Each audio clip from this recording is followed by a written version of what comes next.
E, gente, estou muito feliz de estar aqui pregando de novo. No Faça no Zoom, estava sentindo falta. Diz a Ana Bárbara que na reunião do Faça no Zoom, ela falou com o pastor assim: coloca o Lucas para pregar, ele está doido para pregar. Pois é, né?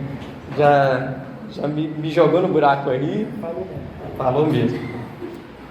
Então, gente, eu queria começar, ainda sem entrar na pregação, citando Atos 17:11, que está escrito o seguinte. Ó, se eu ficar meio perdido, vocês não reparam não que eu estou usando a Bíblia da Ana Bárbara, eu não tenho costume de ler nela, tá?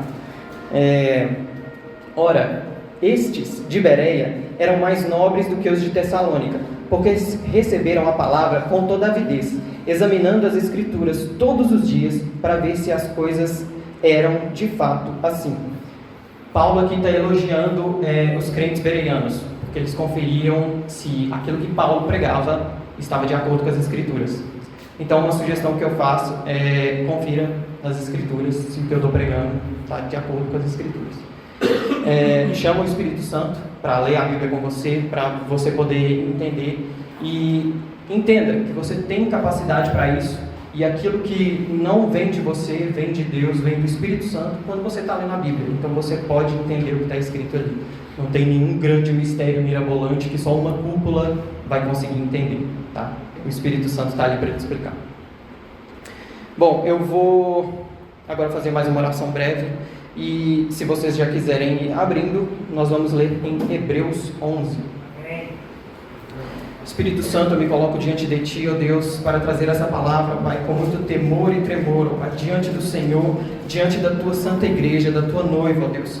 Espírito Santo, que o Senhor fale primeiro comigo, ó Deus, como já tem falado, ó Pai, e também com os meus irmãos. Em nome de Jesus eu te peço, cale a minha boca agora, Espírito Santo, que o Senhor fale através de mim. Em nome de Jesus. Amém.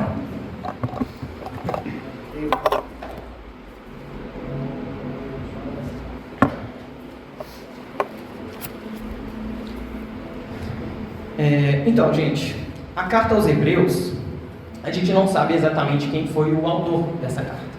Existe muita discussão em cima disso, mas não se chega num consenso.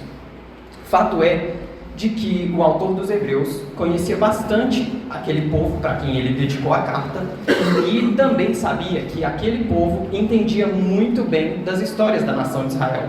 Então ele se aprofunda bastante. Ele assume que aqueles leitores do primeiro século, aquelas pessoas para quem a carta foi endereçada, eles conheciam as histórias. Então, muitas vezes ele não se atém a ficar explicando o que estava acontecendo, mas ele assume que aquelas pessoas entendiam sobre cada uma das coisas.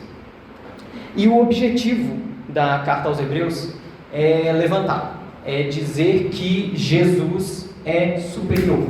Jesus é a maior revelação de Deus. É isso que a carta de Hebreus está dizendo. Ela coloca Jesus acima de qualquer exemplo do Antigo Testamento. Ele desafia o leitor a entender que Jesus é o centro de tudo e de todas as coisas, quando as coisas vão bem ou quando as coisas vão muito mal, que era o contexto do que estava acontecendo para aquele povo a quem a carta foi endereçada. Muitos estavam sendo perseguidos e começaram a abandonar a fé. E aí o autor de Hebreus vem: ei, calma, não é assim não, Jesus é o centro, segura aí as pontas, não abandona Jesus, porque Ele é a nossa recompensa. Então, Cristo Jesus é a base da nossa fé.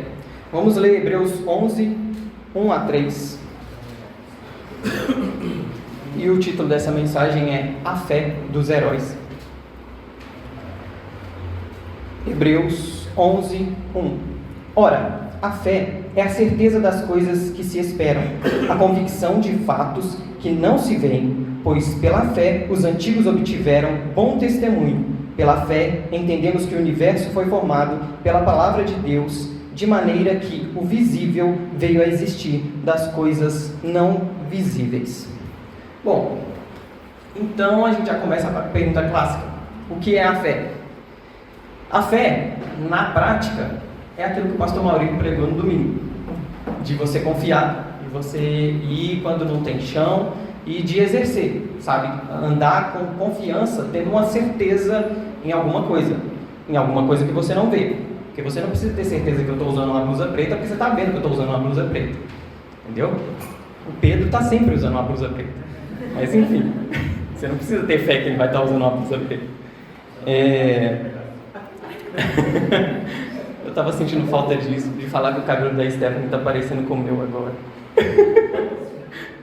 Enfim, gente, a fé, ela é uma certeza, ela é uma firmeza, ela é uma convicção, ela é uma prova. E é isso que quer dizer a carta, essa palavra, essa passagem da fé aqui em Hebreus 11, do 1 ao 3. É exatamente essa a ideia, sabe? Como é que, se eu virasse para você e perguntasse, como que você pode provar que Deus existe? E aí você poderia falar da natureza, você poderia falar de uma ou outra coisa, mas esse texto te fala que a fé é uma prova. Mas não tem como você passar o que você tem de fé para o outro. Mas a fé é a própria convicção, é a própria certeza de que Deus existe. E a fé, ela também é uma ação. Ela nos leva a ter e ser bons testemunhos da própria fé que a gente carrega. A fé, ela nos possibilita entender aquilo que é o centro do livro de Hebreus, que tudo está em Cristo, que tudo é Cristo, tudo é para Cristo. Então, agora, finalizando a minha introdução, vamos para Hebreus 11 e nós vamos ler do 4 ao 7. E vamos tentar responder a pergunta: por que os heróis fizeram o que fizeram? Hebreus 11, do 4 ao 7. Pela fé, Abel ofereceu a Deus um sacrifício mais excelente do que Caim, pelo qual obteve testemunho de ser justo, tendo a aprovação de Deus quanto às suas ofertas por meio da fé. Mesmo depois de morto, ainda fala. Pela fé, Enoque foi levado a fim de não passar pela morte. Não foi achado porque Deus o havia levado, pois antes de ser levado, obteve testemunho de que havia agradado a Deus. De fato, sem fé é impossível agradar a Deus, porque é necessário que aquele que se aproxima de Deus creia que Ele existe e que recompensa os que o buscam. Pela fé, Noé, divinamente instruído a respeito dos acontecimentos que ainda não se viam, e sendo temente a Deus, construiu uma arca para a salvação da sua família. Assim, ele condenou o mundo e se tornou herdeiro da justiça que vem da fé. Abel entregou excelência. Abel entendeu que Cristo é o centro de todas as coisas. E porque ele entregou com tamanha excelência, o seu sangue ainda fala. Enoque buscava um relacionamento com Deus. E ele buscava um relacionamento tão íntimo com Deus, que Deus o tomou para si. Sabe? Era tão intenso a fé dele, que Deus o levou. Porque ele estava querendo ter um relacionamento com Deus. E Noé obedeceu, ele agiu. Volta naquela parte que eu falei sobre a fé ser ação, sabe? Ser e ter um bom testemunho. Noé obedeceu por causa da certeza na palavra de Deus e por causa do seu testemunho. Ao salvar a sua família, ele condenou o mundo. Em Hebreus 11, 8 a 10, o texto continua: pela fé, Abraão, quando chamado, obedeceu a fim de ir para um lugar que deveria receber como herança. Partiu sem saber para onde ele ia. Pela fé, peregrinou na terra da promessa, como em terra alheia, habitando em tendas com Isaque e Jacó, herdeiros com ele da mesma promessa, porque Abraão aguardava a cidade que tem fundamentos, da qual Deus é o arquiteto e construtor. Abraão, ele aguardava a Deus, ele aguardava aquela cidade que foi construída por Deus, que foi concebida por Deus, e por causa disso, ele simplesmente abriu mão de ter uma pátria. Ele era, sabe, um cara totalmente sem lugar. Ele desistiu, porque ele confiava muito e ele esperava com a mais plena certeza naquela cidade que é a cidade de Deus. Então ele abriu mão, ele obedeceu, ele agiu, ele desprezou ter uma pátria. Para que eu vou querer uma pátria se o próprio Deus me prometeu uma cidade? Continuando o texto em Hebreus, a gente sempre vai ficar em Hebreus 11, não vou parar de falar em Hebreus 11.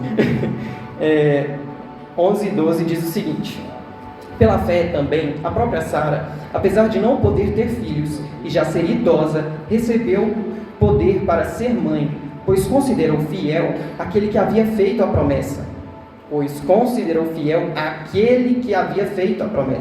Por isso, também de um só homem, praticamente morto, saiu uma posteridade tão numerosa como as estrelas do céu, e inumerável como a areia que está na praia do mar.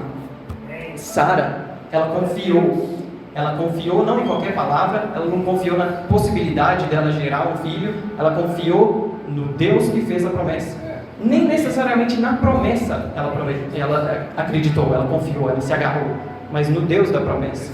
E lendo o relato de Gênesis, a gente vê que no primeiro momento ela teve dúvidas, sim, mas o que o autor de Hebreus enfatiza é que ela creu.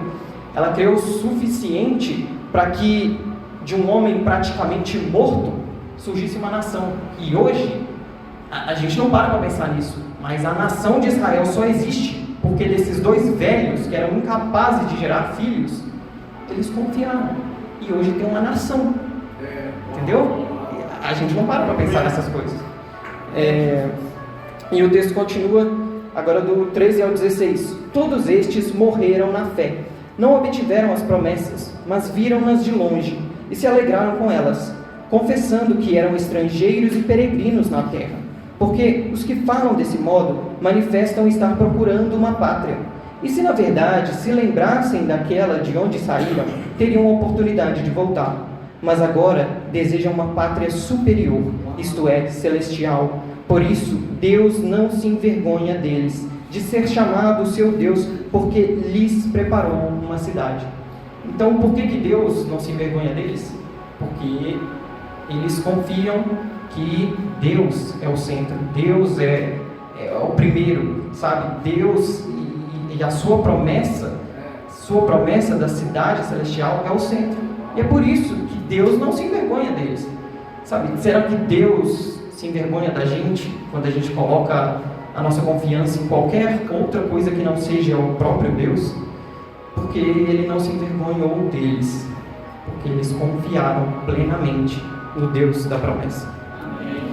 Em 17 a 19, pela fé, Abraão, quando posto à prova, ofereceu Isaque, aquele que acolheu as promessas de Deus, estava a ponto de sacrificar o seu único filho, do qual havia sido dito: a sua descendência virá por meio de Isaque. Abraão considerou que Deus era poderoso até para ressuscitar Isaque dentre os mortos, de onde também, figuradamente, o recebeu de volta. O que acontece aqui, no momento em que Abraão vai sacrificar Isaque, é que Abraão já sacrificou Isaque. Ele já entregou, já não tem mais Isaque. Sabe, Abraão confiava tanto em Deus, e não é à toa que ele é o pai da fé, que meio que Deus falou assim: me dá aquele pelo qual eu fiz a promessa de que essa nação vai surgir, vai sair dele, e eu quero, mata, acaba com ele, sacrifica ele para mim. E Abraão, com muita dor e todos os aspectos que às vezes a gente lendo não para pensar, mas tenta ler a Bíblia colocando aquelas pessoas, aqueles personagens como seres humanos. Imagina a ansiedade, o desespero, sabe? A confusão. Como assim que eu vou entregar? Não, Deus não deve ter falado comigo. Será que Deus falou comigo? Não é entregar, pelo amor de Deus. Como assim, Deus? Sabe, ele deve ter tido questionamentos no caminho. Como assim eu vou entregar? Não, mas eu vou. Parece loucura, mas eu vou. Foi Deus que falou. Então eu vou. E aí ele entregou, sabe? Isaque já estava morto. E Abraão chegou no ponto de confiar em Deus que, tipo assim, se vira, Deus. Você fez a promessa. Eu vou matar ele e você vai ressuscitar. Eu vou queimar o meu filho até virar apenas cinza. Porque era todo aquele ritual que vai ser descrito depois no Êxodo,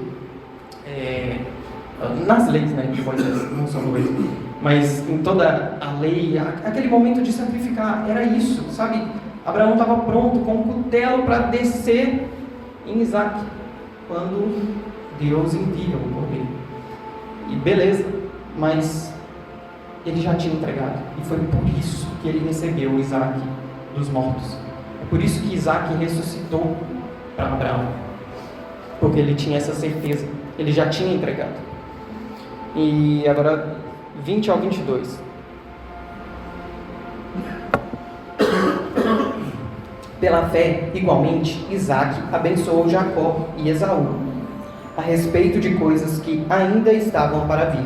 Pela fé, Jacó, quando estava para morrer, abençoou cada um dos filhos de José, e apoiando sobre a extremidade do seu bordão, adorou a Deus. Pela fé, José, próximo do seu fim, fez menção do êxodo dos filhos de Israel, bem como deu ordens a respeito dos seus próprios ossos. Pela fé, pela confiança que se existia no Cristo, que se existia em Deus, estes homens agiram com discernimento a respeito do futuro. Eles conseguiam abençoar e inverter as mãos na hora de abençoar e proclamar que antes de morrer, quando vocês saírem, porque vocês vão sair, leva meus ossos.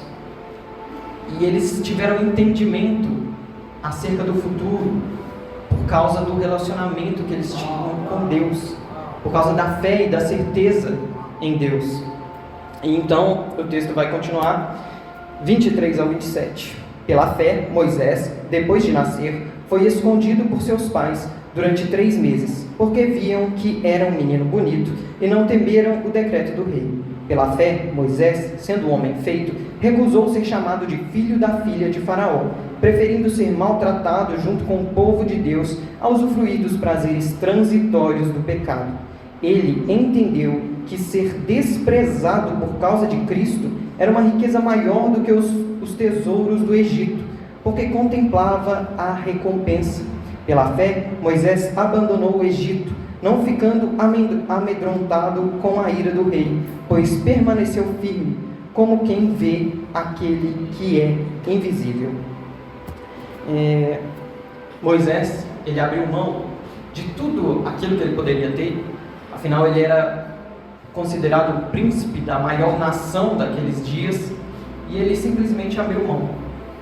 Eu duvido muito que eu abriria mão, e eu diria que a maioria de nós, talvez, sabe? A gente não ia abrir mão. Mas Moisés entendeu que sofrer por causa de Cristo valeria mais a pena, por causa da recompensa. Que recompensa? O próprio Cristo. Por causa dele vale a pena. Por causa dele eu vou sofrer com esse povo. Por causa dele eu não vou consumir tudo aquilo que eu posso. Por causa dele, porque ele é a recompensa. Então o texto vai continuar em Hebreus 11, 28, diz o seguinte: pela fé celebrou a Páscoa e o derramamento do sangue, para que o exterminador não tocasse nos primogênitos dos israelitas. E aqui volta de novo a ideia de fé como ação, como obediência, porque eles receberam uma instrução clara do que fazer, e eles precisavam agir com fé. Eles precisavam ter fé e agir. Adiantava os bonitinhos falar: não, porque Deus vai cuidar da gente, eu não vou precisar passar o sangue na porta, porque Deus é com a gente, eu vou ter fé suficiente para não fazer. Como assim você vai ter fé suficiente para não fazer? Não, é porque eu tenho muita fé que Deus vai proteger, independente, porque Ele falou com a gente. Não, Ele te deu uma instrução. Agora você tem que ter fé suficiente para ir lá e fazer. Vai lá, matar o cordeirinho, passar o sangue na porta. É assim, é uma fé juntamente com ação. E uma confiança naquele que disse, sabe, no que falou. Porque naquela noite pode ser que, muito provavelmente tenha acontecido, de duas famílias, talvez vizinhas, e as duas fizeram aquilo que foi dito. Mataram o cordeiro, passaram o sangue na porta, comeram, ceiaram, mas uma família, ela fez isso com muita alegria, com muita certeza, naquela palavra que foi dita, afinal, foi Deus que disse. Mas a outra família ficou assustada a noite inteira, talvez passou a noite em claro, temendo se o filho mais velho estaria vivo no outro dia. Gente, qual das duas famílias que foi protegida se as duas passaram sangue na porta? As duas? Mas qual que aproveitou? Sabe, qual que aproveitou aquela noite? A noite da libertação? Porque às vezes a gente tem fé suficiente até para fazer o negócio, mas a gente não tem a fé para descansar que o negócio vai dar certo. Mas Deus falou: seu menino não vai morrer porque vai ter sangue na porta. Pode comer à vontade, divertir, glorifica o meu nome porque eu estou libertando vocês. Ai, mas e se acontecer? E aí não aconteceu, mas eles perderam uma noite de sono porque não tiveram fé no Cristo. E como eu disse no começo, essa pregação é primeiramente para mim, mas ok, vamos lá. O texto continua do 29 ao 35a. Pela fé, os israelitas atravessaram o Mar Vermelho, como por terra seca. Quando os egípcios tentaram fazer o mesmo, foram engolidos pelo mar. Pela fé, ruíram as muralhas de Jericó, depois de rodeadas por 7 dias. Pela fé, Raabe, a prostituta, não foi destruída com os desobedientes, porque acolheu os espias com paz. E que mais direi? Certamente me faltará o tempo necessário para falar de Gideão, de Baraque, de Sansão, de Jefté, de Davi, de Samuel e dos profetas, os quais, por meio da fé, conquistaram reinos, praticaram justiça, obtiveram promessas, fecharam a boca de leões, extinguiram a violência do fogo, escaparam de ser mortos à espada, da fraqueza tiraram força, fizeram-se poderosos na guerra, puseram em fuga exércitos estrangeiros, mulheres receberam pela ressurreição os seus mortos. Todos esses exemplos, desde Israel saindo e atravessando em terra seca, todos esses exemplos, todas essas vitórias, todas essas conquistas, tudo isso só aconteceu para o povo de Israel para a glória de Deus. Não foi porque, eles são tão especiais, eles me obedecem tanto. Não, é para a glória de Deus, foi para a glória de Deus. E qualquer vitória que aquela nação já viveu, que a igreja já viveu, ou que a igreja vai viver, que você individualmente viver, qualquer vitória na sua vida, qualquer coisa que você conquistar, tudo é porque Deus quis. Tudo é para a glória de Deus. É simples. Então, o texto continua de uma maneira surpreendente. Do 35b ao 38, a gente lê: alguns foram torturados, não aceitando o resgate, para obterem superior ressurreição. Outros, por sua vez, passaram pela prova de zombarias e açoites. Sim, até de algemas e prisões. Foram apedrejados, cerrados ao meio, mortos ao fio da espada. Andaram como peregrinos vestidos de peles de ovelha e de cabras. Passaram por necessidades, foram afligidos e maltratados. O mundo não era digno deles. Andaram errantes pelos desertos, pelos montes, pelas covas, pelos antros da terra. Cada derrota que aquele povo, que essas pessoas, que a igreja, o que você sofreu, é tudo porque Deus quis. Cada derrota, cada coisa que você não conseguir na sua vida, é tudo para a glória de Deus. Cada coisa que essas pessoas abriram mão, cada coisa que os nossos irmãos em igrejas perseguidas hoje abrem mão, cada derrota, porque que Deus não livra ele? É para a glória dele. Ele sabe o porquê. A gente não entende. Os nossos atos de justiça são como trapos de imundície. E a ideia desse termo no original é aquele pano que as mulheres usavam na época no período menstrual e que a Bíblia condenava, falava que era impuro. É isso. Isso quando a gente pensa que a gente está, a gente sabe o que é justo. Quando você pensa que, nossa, por que Deus fez isso? Como que Deus pôde fazer isso? É mais ou menos um trapo de imundícia isso aí que você está pensando. Porque tudo que acontece, tudo é para a glória de Deus. Deus está no controle de cada átomo da criação. Deus está no controle da maior galáxia que possa existir no universo.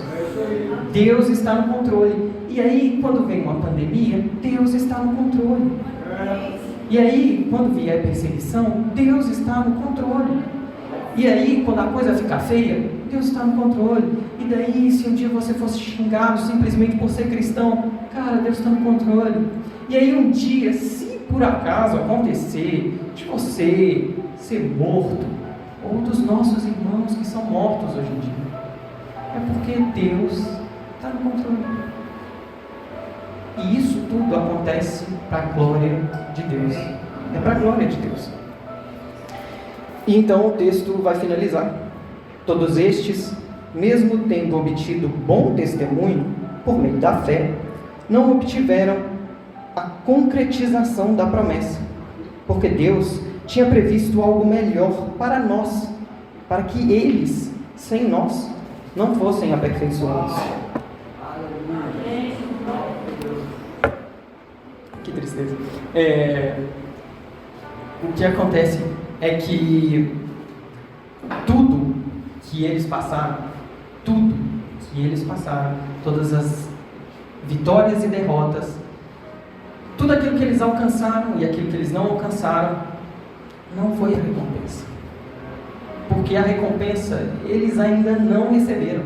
Agora, eles não receberam a recompensa ainda.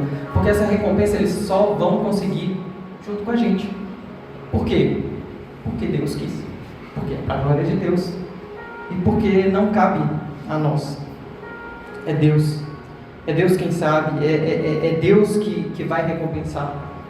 Sabe, cada conquista deles não valeu de nada, porque a verdadeira recompensa, o Cristo que eles aguardavam, ainda não foi plenamente revelado, porque ele só vai ser revelado plenamente junto conosco.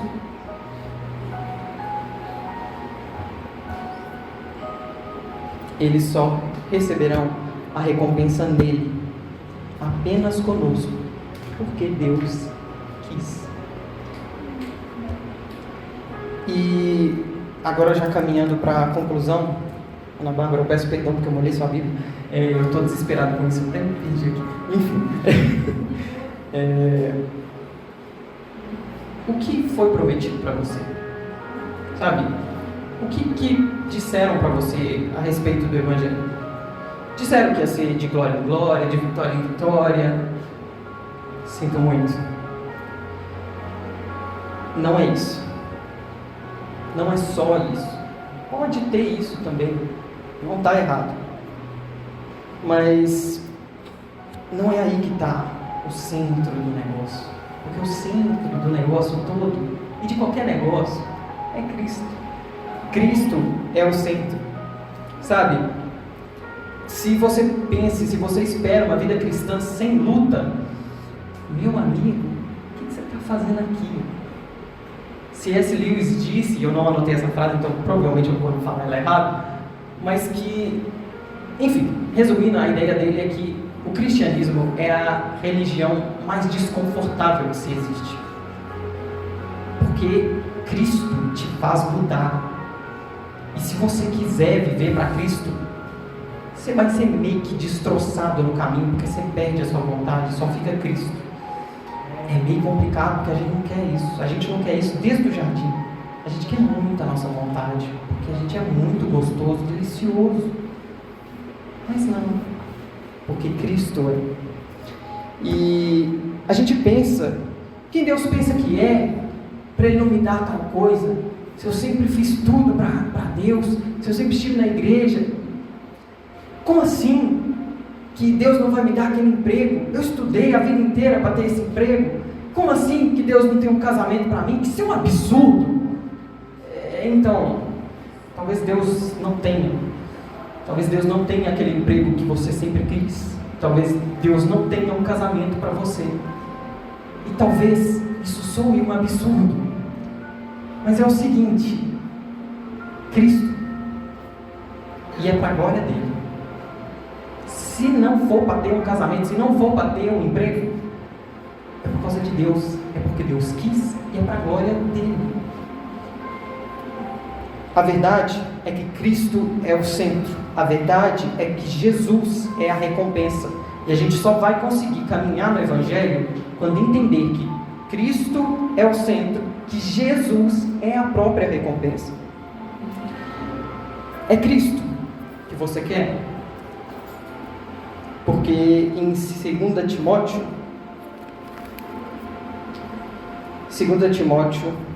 3,12 diz o seguinte: na verdade, todos, está até grifado aqui na Bíblia da Navarra, todos que querem viver piedosamente em Cristo Jesus serão perseguidos.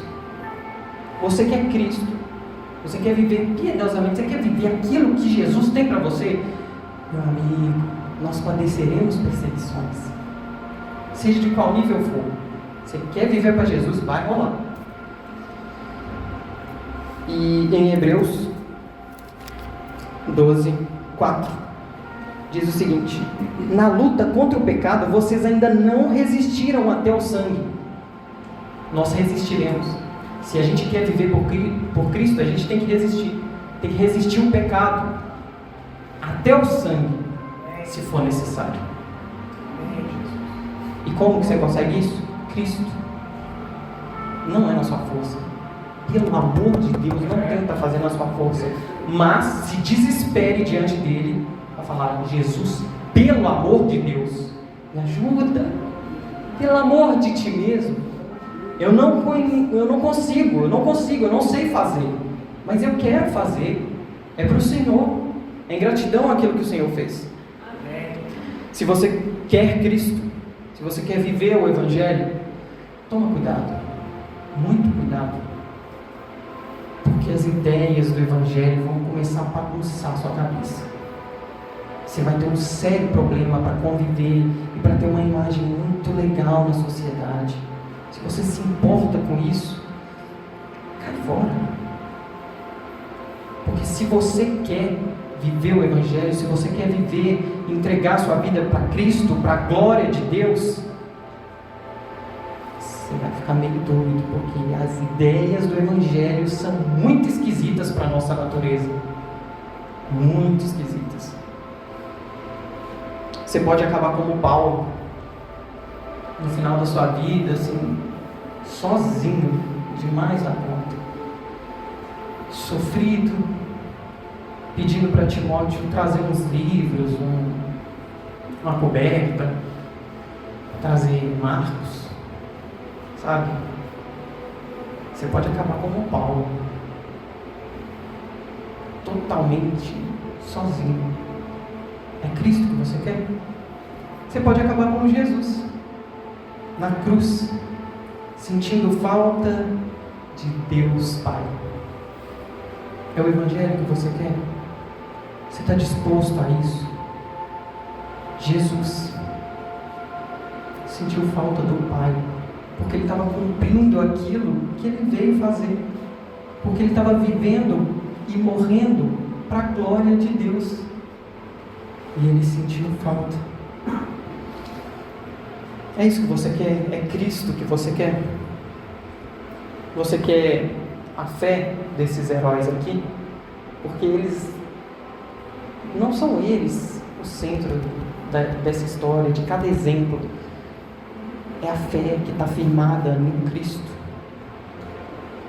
É Cristo que você quer? É isso que você quer para a sua vida? Em João 6, diz o seguinte, 6,66: Diante disso, muitos dos seus discípulos o abandonaram e já não andavam com ele. Então Jesus perguntou aos 12: será que vocês também querem se retirar? Simão Pedro respondeu: Senhor, para quem iremos? O Senhor tem as palavras de vida eterna, e nós temos crido e conhecido que o Senhor é o Santo de Deus.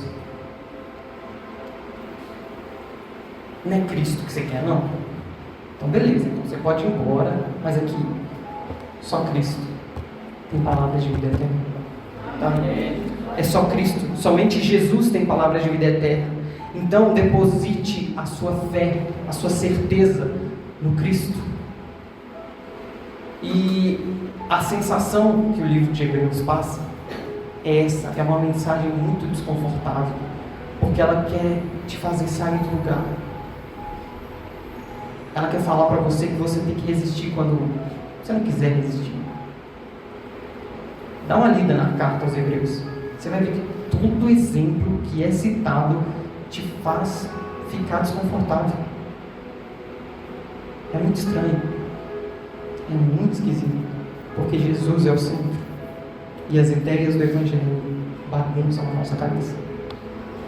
No fim, o fim é Jesus. No fim, é tudo para a glória dele. Senhor meu Deus, eu te agradeço por este momento.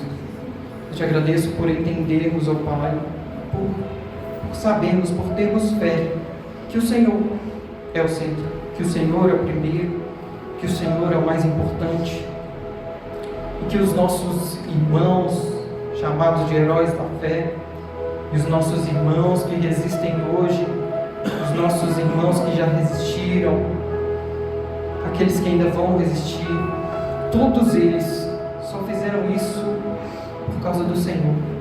Ajuda-nos, Jesus. Que a gente não preste. E aqui eu oro por mim, mas você aí concorda, se essa é a sua situação. Mas Jesus, eu não consigo. Jesus, eu não presto. Nada. É um nojo. Mas o Senhor amou. O Senhor entregou. Como assim, Deus? Isso é muita doideira. E aí a minha oração já está virando as coisas que eu converso no quarto. Porque Jesus, não faz sentido. Não faz sentido. Um Deus que tem toda a glória, que é descrito em cada passagem que relata o seu santo templo e a sua sala do trono, e de repente, por causa da gente, o Senhor abre mão de tudo. Não, antes, o Senhor cria, o Senhor se muda para dentro da sua criação, porque o próprio céu é uma criação do Senhor, e aí, o Senhor cria todo o universo para a sua glória. Jesus, como assim? Sabe, por quê? O Senhor é pleno, o Senhor é tão completo em você mesmo, mas o Senhor cria, e o Senhor nos dá vida, e o Senhor compartilha amor conosco, e a gente vai contra você. E aí entra a coisa mais louca. Jesus, por que o Senhor fez isso? Abrir mão da sua glória por causa da gente? Aí você deixa, sabe, toda a sua glória, o seu manto e sua majestade, e vai ter suas fraldas trocadas por uma mulher, vai aprender a andar. O Criador do universo engatinhando, ralando o joelho com ele. Por que, Jesus? Por quê? Por que, Lequinho? Por que ele fez isso? Por quê? Por que o amor dele é tão grande, mamãe? Por que, mamãe? Por quê? Porque ele é o próprio amor, porque ele quis, porque é para a glória dele. E é tudo para a glória dele. E o Apocalipse descreve: ei, para a glória dele, deu tudo certo. Para a glória dele. Louvemos ao Senhor. Ele é digno de louvor. Cristo é o centro. Cristo é a beleza. Cristo é o tudo. Cristo tem que botar fogo na gente. Pede, porque eu não sirvo. Você não serve também, a gente não serve, a gente não presta. Mas Jesus presta e Ele quer. Ele quer. Como que Ele quer? Mas Ele quer. Não faz sentido, mas Ele quer. Glória a Deus. Aleluia. Santo, santo, santo. É o Deus Todo-Poderoso que deixou a sua glória, carregou aquela cruz e morreu e ressuscitou e está vivo, sentado do lado do trono de Deus. Glória a Deus, porque todas as coisas que Ele disse vai se cumprir, porque tudo que Ele disse antes se cumpriu. Glória a Deus, porque a gente já sabe o ponto final. Glória a Deus, porque se a gente tiver que sofrer, a gente vai sofrer, mas no fim é para a glória dele. Glória a Deus, glória a Deus e aleluia.